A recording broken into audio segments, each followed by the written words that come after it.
queria inicialmente agradecer ao IAB por mais essa oportunidade de estar aqui, não só pela chance de voltar aqui à casa. Sou membro do IAB há muitos anos, faço parte também da Comissão de Processo Civil, e várias das experiências que o Ivan e o Oswaldo Reinaldi colocaram, eu vivenciei na minha juventude, porque meu pai era advogado de contencioso. Meu pai era sócio do Moça em Leonardos, né, que foi um escritório grande, propriedade industrial aqui no Rio de Janeiro, e eu vivia essas agruras, né, isso década de 90 ainda, ia recurso especial, recurso extraordinário para Brasília, aquele estresse, chegou, não chegou, foi pago, não foi pago, de lá acompanhou, não acompanhou, deu entrada, né, coisas que hoje o novo código facilita muito, né. Cumprimentar todos os presentes aqui,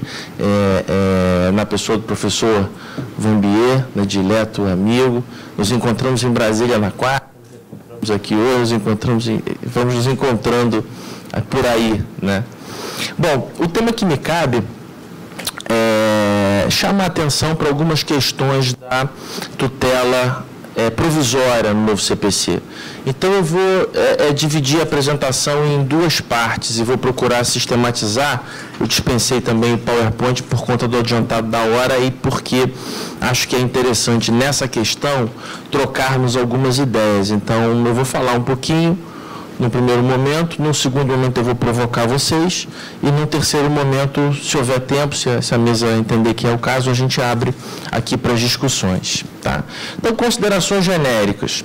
Tutela provisória no novo CPC, ela é reformatada, né? Haviam algumas idiosincrasias no Código 73, mesmo com a reforma de 94, algumas questões que foram muito melhoradas, né? Eu sempre digo isso, nós não podemos nos esquecer do grande trabalho que foi feito por aqueles que vieram antes de nós, né?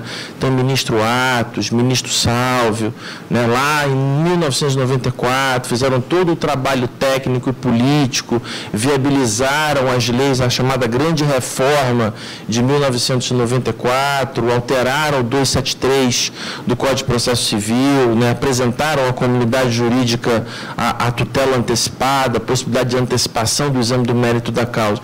Coisas que para nós hoje, para a nova geração, né, é algo absolutamente intuitivo, né, quase que básico, mas para quem vivenciou essa história do processo civil brasileiro, isso era realmente algo muito complicado. Então, a tutela provisória hoje ela vai se dividir em provisória de urgência e provisória de evidência. E com isso a gente organiza melhor as ideias que antes estavam lá no falecido 273, inciso 1º e inciso 2º do Código de Processo Civil de 73. Então, nós vamos usar a urgência sempre que houver a presença daqueles dois requisitos, a fumaça do bom direito e o perigo na demora. E nós vamos utilizar a evidência sempre que tiver comprovada uma das 4 hipóteses do artigo 311. Com base nisso que eu acabei de falar, a gente já pode tirar duas conclusões práticas muito importantes. Primeira, agora, a fumaça do bom direito e o perigo na demora passam a ser requisitos idênticos para a concessão tanto da medida provisória de urgência, tanto da urgência cautelar como da urgência antecipatória, né? Os mais antigos vão se lembrar que no Código de 73 nós tínhamos aquela clássica distinção entre a fumaça do bom direito para cautelar e a verossimilhança do direito para a tutela antecipada. Então, esse termo verossimilhança, ele é excluído. Havia na época uma série de discussões doutrinárias, qual a diferença entre a probabilidade ou a plausibilidade, como dizia o professor Humberto Teodoro.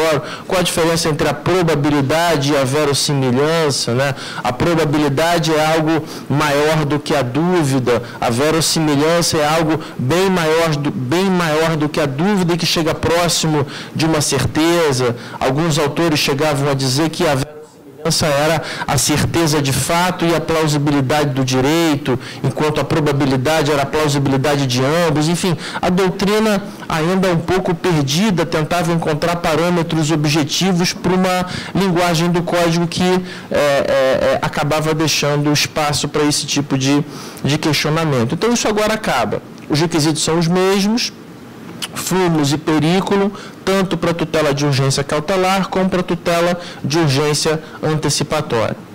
E naquelas hipóteses em que você não tem nem fumos nem o perículo, ou um deles está faltando, mas você consegue encaixar num dos 4 incisos do 311, independentemente da emergência da tutela, você pode requerer uma tutela de evidência, uma tutela provisória de evidência. Segundo ponto que precisa ser ressaltado, que não fica claro à primeira vista no Código, mas me parece que tem havido um consenso de grande parte dos autores, é de que uma delas não exclui necessariamente a outra. Então, o fato de você ter uma situação emergencial pode configurar também uma situação de evidência. Ou você não tem uma situação que é exatamente de evidência. Por exemplo, se você pegar o 311, inciso 2º, ele diz que o juiz pode te conceder essa tutela se houver decisão em recurso repetitivo, lembrando que tecnicamente recurso repetitivo é extraordinário repetitivo, especial repetitivo e RDR, e súmula vinculante. E aí o legislador melindrosamente não menciona, por exemplo, o IAC.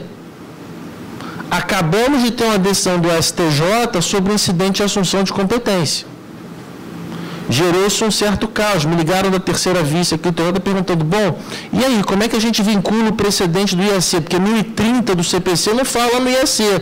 Eu falei, não, mas é que eu, pessoalmente, sustento há muitos anos que o STJ não poderia instaurar IAC. Por quê? Justamente porque o Código não fez essa previsão. O sistema do Código, o sistema de dutos, veias e artérias do Código, ele foi projetado para que o STJ fizesse o RESP repetitivo. E os TJs e TRFs fizessem o IRDR e o IAC. Tudo ia bem no Reino da Dinamarca dessa maneira. Quando o STJ entendeu, e isso hoje já não é mais discutível, porque já está pacificado, que eles podem também fazer o IAC, ficou esse buraco no Código, porque o legislador não fez essa previsão. E vai piorar se eles começarem a fazer o IRDR também. Até porque já admitiram para discussão essa tese. Então, se nós voltássemos à postura mais simples, né, TJ e TRF têm competência para IAC e IRDR. STJ tem competência para RESP repetitivo e STF tem competência para RR extraordinário repetitivo. Acho que isso resolveria o problema. Mas voltando aqui à nossa situação, imagine que você, advogado, está de posse de uma decisão em IAC favorável ao seu cliente. Aí você fala, bom, vou requerer uma tutela de evidência. Aí você vai até o 311, inciso 2º, e descobre que o IAC não está expressamente mencionado naquela situação. O que você pode fazer? Uma interpretação extensiva do inciso 2º, que vem agora reforçada, me parece, por essa decisão do STJ. Ora, bola, se o STJ está entendendo que pode instaurar IAC, eu vou interpretar isso extensivamente e vou requerer uma tutela de evidência com base nesse eventual precedente do STJ. Ou você poderia requerer uma tutela de urgência,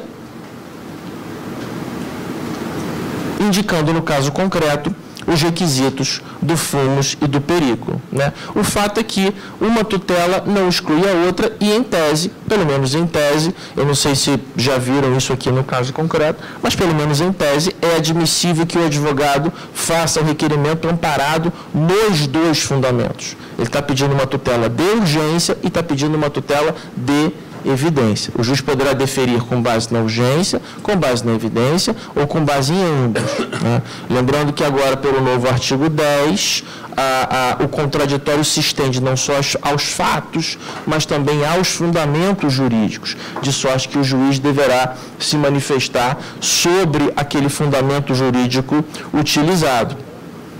E caso um dos fundamentos não seja acolhido pelo 489, parágrafo 1º, que foi lido pelo Ivan no começo da apresentação, o juiz também tem que refutar expressamente aquele argumento que não foi utilizado, aquele argumento que ele não usou para basear a sua decisão.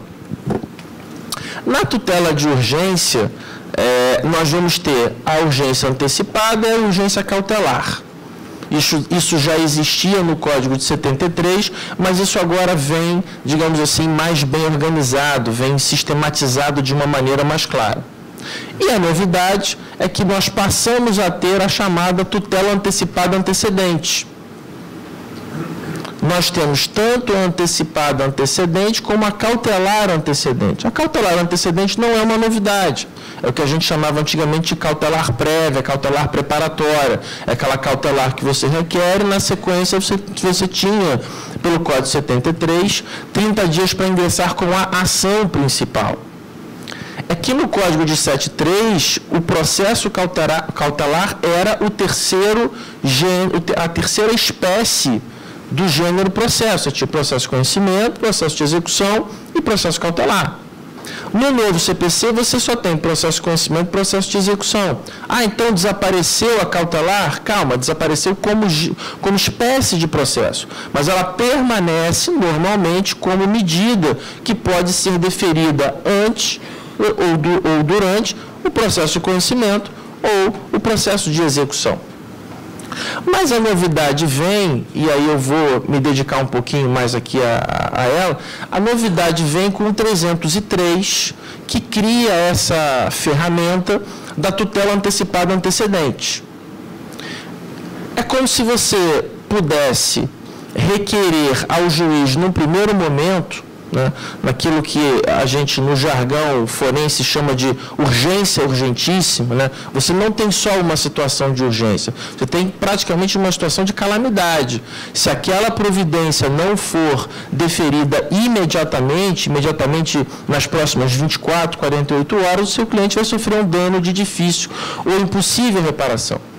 Então, para essas hipóteses em que a urgência é tão intensa a ponto de inviabilizar a elaboração de uma petição inicial com todos os requisitos formais e técnicos exigidos pelo artigo 319 do CPC, o legislador te permite, volto a dizer, numa situação excepcional, a providência do 303 não é para ser utilizada a torto e a direito, é uma providência excepcional. Excepcionalmente, você pode preparar uma petição inicial simplificada. Uma petição inicial que, naquele momento, diante das limitações que existem, limitações de tempo, limitações de obtenção de documentos, limitação de procura de teses doutrinárias ou jurisprudenciais, naquele momento, aquela é a melhor petição inicial que você pode produzir para defender satisfatoriamente o seu cliente. Então, essa petição vai ser apresentada para o juiz e o juiz vai decidir, num primeiro momento, com base numa cognição sumaríssima, com base numa cognição superficial, como diria o professor Kazuo Watanabe, o juiz vai decidir se defere ou não aquela tutela antecipada antecedente. E, a partir daí, apesar do 303 e do 304 do CPC, eles terem uma redação aparentemente objetiva, mas eles foram, é preciso que se diga, infelizmente, eles foram insuficientes para prever e regular todas as possíveis variáveis que poderiam ocorrer a partir dali. Então, eu vou pensar aqui algumas questões, eu manuscrevi aqui algumas coisas e depois a gente, eu acabei posteriormente publicando isso em forma de artigo na Repro. Depois, se tiverem interesse, eu mando as referências para a gente poder estender aí a discussão. Então, algumas questões que a doutrina já colocou sobre o tema.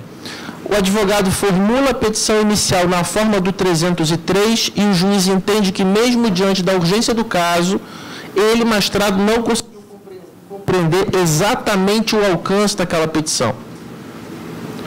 Deveria o juiz simplesmente adotar uma postura binária, ou seja, 0 ou 1, ou eu recebo e defiro, ou eu rejeito, ou nós poderíamos visualizar nessa situação a aplicação subsidiária do 321 do CPC. Lembrando que o 321 é aquele dispositivo que permite ao juiz determinar a emenda da petição inicial, né? Grande parte da doutrina vem se manifestando favoravelmente à aplicação do 321. Lembrando apenas que nós estamos numa situação de grande urgência. Então, essa emenda, ela teria que ser determinada pelo juiz praticamente... Teria que ser determinada pelo juiz praticamente no mesmo momento, imediatamente, para que o advogado tivesse a oportunidade de consertar ou de acrescentar aqueles elementos faltantes, tá? Porque se você for seguir aquele procedimento clássico de esperar, publicar no DJ, intimar, obviamente, aquela situação de urgência vai atropelar a decisão judicial. Discute-se também se a tutela antecipada antecedente seria aplicável só nos procedimentos do CPC ou se ela seria cabível também nos procedimentos previstos em lei extravagante, tá? A maioria da doutrina também está entendendo pelo princípio da subsidiariedade que você pode aplicar, por exemplo, na lei de alimentos, por exemplo, na lei do mandado de segurança, por exemplo, na lei 9.099 e até mesmo, embora eu não tenha visto isso na prática ainda aqui no Rio de Janeiro, até mesmo nas iniciais de ações civis públicas.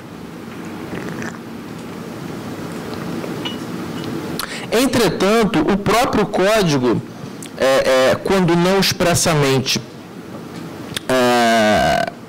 a doutrina vem em socorro do Código, nós já temos enunciados tanto do Conselho da Justiça Federal como do Fórum Permanente de Processualistas Civis, né, há algumas hipóteses em que não será possível esse requerimento de tutela antecipada antecedente. Ou melhor, ainda que se faça esse requerimento, né, entende-se nessas hipóteses de que não poderá haver a estabilização, né? O que seria essa estabilização? Essa é uma ideia que remonta a uns 10 ou 15 anos atrás. Se você fizer uma pesquisa histórica, já havia estudos da professora Ada Pellegrini Grinovo, do professor José Roberto dos Santos Bedac nesse sentido. Tentou-se fazer uma modificação no Código de 73 para inserir a estabilização e, na época, não houve condições políticas para isso. A estabilização seria o resultado de uma tutela antecipada antecedente requerida pelo autor, deferida pelo juiz e não resistida pelo réu. Tecnicamente, se o juiz defere uma tutela antecipada antecedente, né, esta providência desafiaria o recurso de agravo de instrumento na forma do artigo 1015, inciso 1º do CPC.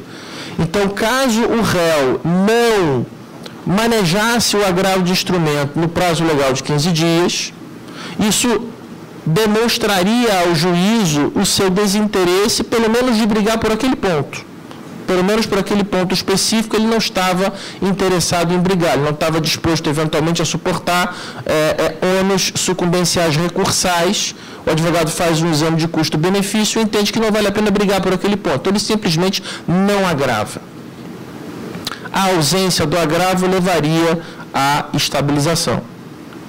E aí mais uma controvérsia doutrinária se abre. Não, o advogado não agravou, mas embargou de declaração daquela decisão.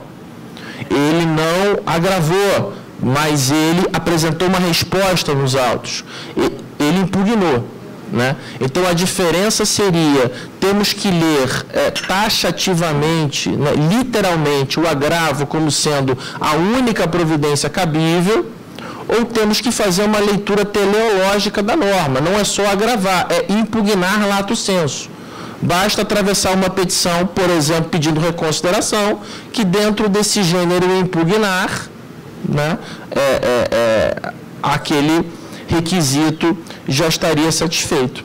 Mas quis o Código, em algumas hipóteses, e a doutrina reforça isso por meio de enunciados, entender que, por exemplo, não cabe estabilização na tutela cautelar a estabilização é uma providência exclusiva da tutela antecipada, não cabe estabilização em ação rescisória, dadas as peculiaridades do caso concreto, e uma situação que eu confesso que não concordo ainda integralmente, mas não me animei ainda de sentar para escrever sobre o tema, em algum momento vou fazer isso, a maioria está entendendo que não cabe também em procedimento judicial que precede a arbitragem, por conta do 22, letra A da 9307. Salvo engano, Talamini fala sobre isso. Vanbier terá ali a interpretação autêntica da obra, né? Salvo engano, Talamini fala sobre isso, que por conta do 22, letra A, você não poderia pedir uma tutela antecipada antecedente, ou até que pedisse, não poderia haver a estabilização dessa tutela. Por quê? Porque naquele momento a jurisdição do juiz de direito é uma jurisdição provisória, temporária. Uma vez instituída a arbitragem, necessariamente o procedimento teria que ser transferido, né? Eu acho que tem algumas variáveis aí que eu não vou entrar hoje. Eu acho que a gente tem que levar em consideração a figura do árbitro de emergência, que é previsto em alguns dispositivos, e acho que a gente tem que levar em consideração a possibilidade da convenção das partes do 190. Se é que as partes não poderiam convencionar que para uma determinada questão específica, elas vão judicializar e para essa questão seria cabível a antecipada antecedente, tá? Mas a posição que prevalece, não vou me aprofundar, é que não caberia quando você já tem uma cláusula compromissória pactuada. Então, veja que, basicamente, uma vez requerida a tutela antecipada antecedente, o que vai acontecer a partir dali depende necessariamente de uma análise combinatória entre os seguintes fatores: se o juiz vai deferir ou não, e se o réu vai, vamos utilizar uma palavra genérica, se o réu vai resistir ou não, né? Porque se o réu não resistir, ela vai estabilizar. Se o juiz indefere, obriga o autor a ingressar com agravo de instrumento. Mas se o juiz defere, o Código determina ainda uma outra providência para o autor. Não basta que ele obtenha a tutela antecipada e comemore antecipadamente aquele resultado. Ele vai precisar, no prazo de 15 dias, aditar aquela petição inicial. Lembre-se que aquela petição que foi apresentada era uma mini petição inicial, incompleta. Eu brinco nas aulas, para fazer os meninos da graduação entenderem isso, eu brinco dizendo que é o processo Minion. Então, você tem uma mini petição inicial, daí você tem uma mini decisão do juiz, depois você tem uma mini contestação do réu, aí depois que o processo vai começar para valer. Então, o autor, por expressa determinação legal, ele precisa aditar aquela petição inicial. Então, você tem que levar em consideração qual vai ser o teor da decisão do juiz, primeiro elemento, qual vai ser a postura do réu, se vai resistir ou se não vai resistir, e você também tem que levar em consideração qual vai ser a postura superveniente do autor, se ele vai aditar ou se ele não vai aditar aquela petição inicial.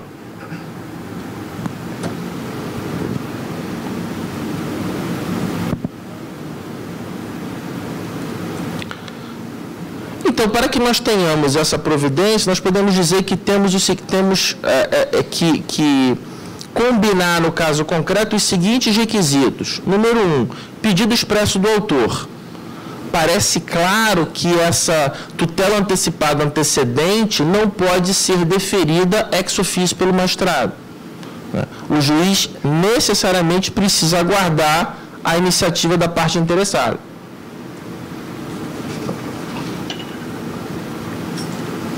Segundo requisito, nós precisamos de uma decisão concessiva do juiz de primeiro grau, porque se a decisão do juiz for de indeferimento, automaticamente o procedimento está abortado. Isso vai obrigar o autor a agravar de instrumento, ou se ele não agravar de instrumento, ingressar com a petição inicial full, com a petição inicial, obedecendo todos os requisitos do 319. E, finalmente, para que haja a estabilização, nós vamos precisar da inércia do réu.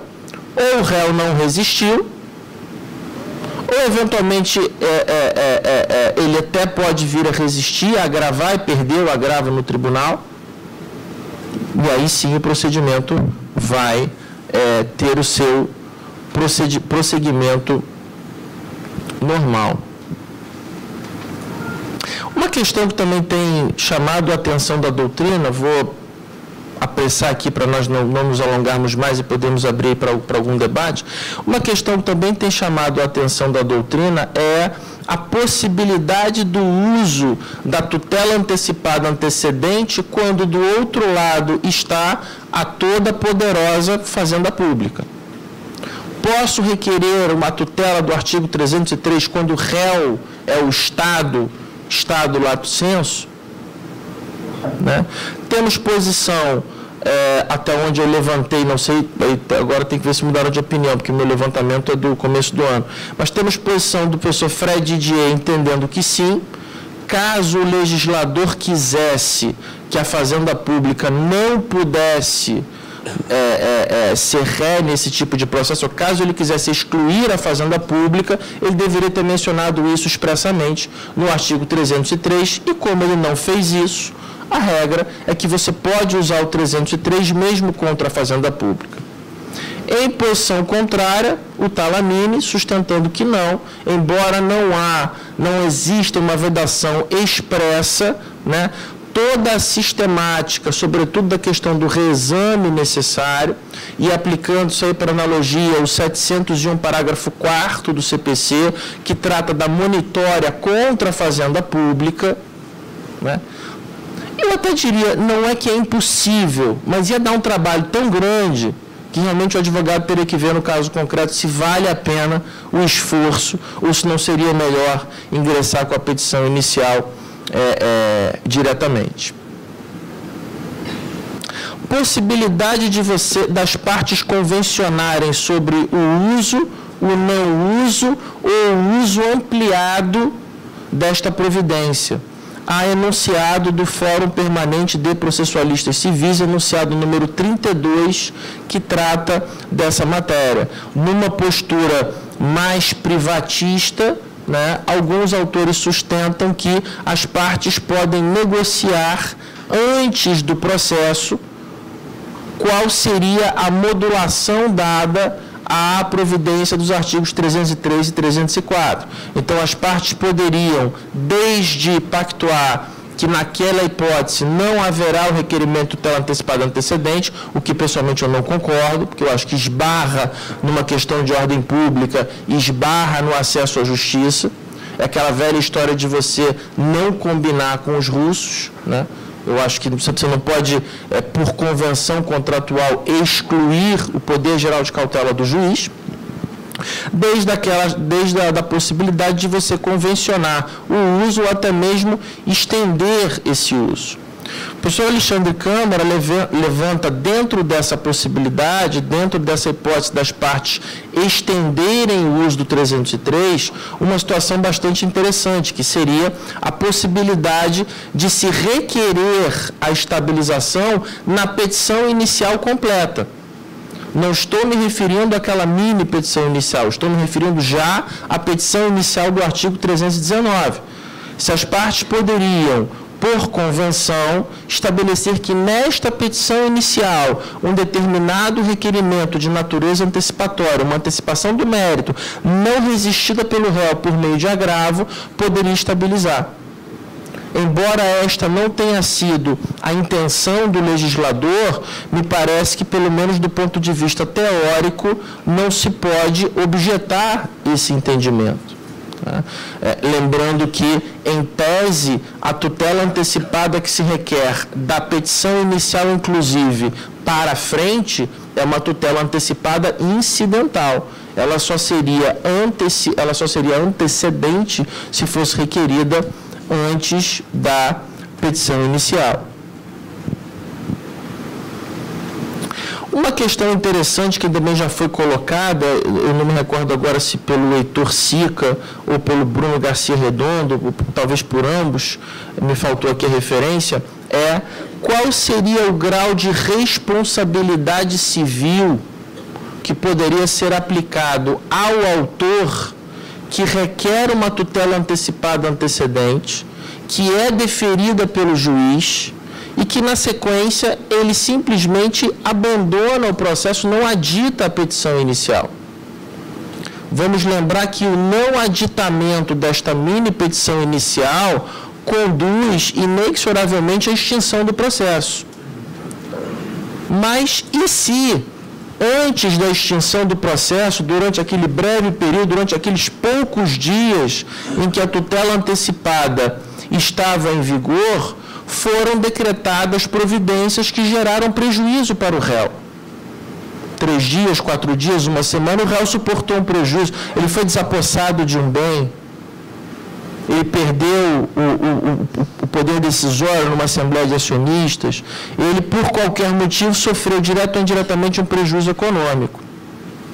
Seria possível cobrar, seria possível ajuizar uma ação indenizatória contra o autor que manipulou o Poder Judiciário, manipulou no bom sentido do termo, que manipulou o Poder Judiciário para alcançar aquela providência e depois simplesmente abandonou o processo e não tomou a providência processual que lhe era exigida, pelo menos que era esperada, que seria requerer o aditamento da petição inicial, caberia em tese algum tipo de providência indenizatória nesse sentido, né? E aí a doutrina vem entendendo que sim, com base no artigo 302, inciso 3º do CPC, que é o dispositivo que prevê a responsabilidade do autor por conta de providências de urgência requeridas e que geraram danos ao réu. E mais, parte da doutrina, salvo engano, há texto do Daniel Mitidiero nesse sentido, parte da doutrina sustenta que essa responsabilidade é ainda de natureza objetiva. Não haveria sequer a necessidade de provar o elemento subjetivo na modalidade dolo ou culpa. Bastaria a comprovação do dano e a demonstração do nexo de causalidade entre o dano sofrido, a demonstração do nexo de que aquele dano foi oriundo exclusivamente daquela determinação judicial que se deu a pedido do autor em sede de tutela antecipada antecedente.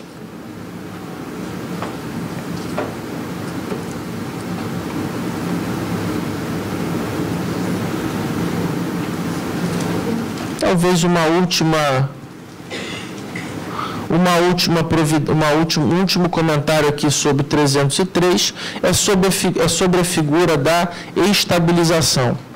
Essa é uma daquelas palavrinhas que causam um verdadeiro desastre na aplicação do Código.